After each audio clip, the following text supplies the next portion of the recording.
আসসালামু আলাইকুম।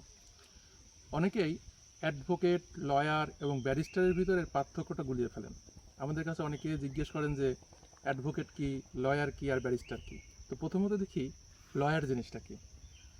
ধরেন একজন ব্যক্তি বাংলাদেশের যে কোনো বিশ্ববিদ্যালয় থেকে আইন পাশ করেছেন, আইনে অনার্স করেছেন, মাস্টার্স করেছেন, অর্থাৎ শুধুমাত্র অনার্স করেছেন, অথবা কোনো ল কলেজ থেকে সেই ব্যক্তিটি 2 বছরের বা 1 বছরের যে কোর্স আছে সেই কোর্সটি করেছেন।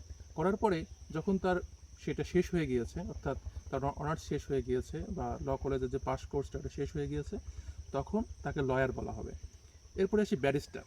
ব্যারিস্টার হচ্ছে সেই ব্যক্তি যে এই আইনের পড়াশোনাটা ইংল্যান্ডে যেয়ে করেছেন, অর্থাৎ ইংল্যান্ডের কোনো বিশ্ববিদ্যালয় থেকে অথবা ইংল্যান্ডের কোনো ল কলেজ থেকে সে আইন বিষয়ে ডিগ্রি অর্জন করেছেন, সেই ব্যক্তি হচ্ছেন ব্যারিস্টার। অর্থাৎ বাংলাদেশ থেকে কেউ যদি আইন পড়ালেখা করে তাহলে সে লয়ার, ইংল্যান্ড থেকে যদি কেউ ল পড়াশোনা করে তাহলে সে ব্যারিস্টার। এরপরে সে অ্যাডভোকেট।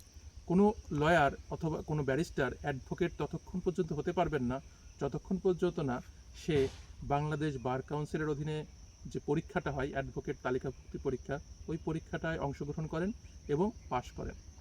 অর্থাৎ কোনো লয়ার বা কোনো ব্যারিস্টার শুধুমাত্র এই পরিচয়টার জন্য, অর্থাৎ তিনি লয়ার বা তিনি ব্যারিস্টার এই পরিচয়টার জন্য তিনি বাংলাদেশের কোনো আদালতে তার মক্কেলের পক্ষে দাঁড়াতে পারবেন না। তিনি শুধুমাত্র তখনই দাঁড়াতে পারবেন যখন সে একজন অ্যাডভোকেট হবেন। অর্থাৎ অ্যাডভোকেট তিনি তখনই হবেন যখন সে বাংলাদেশ বার কাউন্সিলের পক্ষ থেকে যে পরীক্ষাটা নেওয়া হয় সেই পরীক্ষার মাধ্যমে প্রিলি, রিটেন, ভাইবা পাস করে বাংলাদেশের যে কোনো একটি জেলা জজ আদালতে, বাংলাদেশের 64টা জেলার যে কোনো জজ আদালতে সে তালিকাভুক্ত হচ্ছে। অর্থাৎ বাংলাদেশ বার কাউন্সিল শুধুমাত্র অথরিটি বাংলাদেশে যে একজন ব্যক্তিকে অ্যাডভোকেট করার জন্য।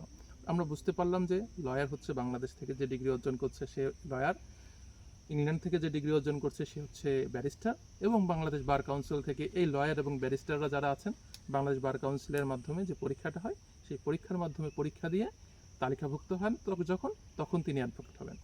ধন্যবাদ। তারা ইনস্টিটিউটের সাথে থাকবেন। আসসালামু আলাইকুম।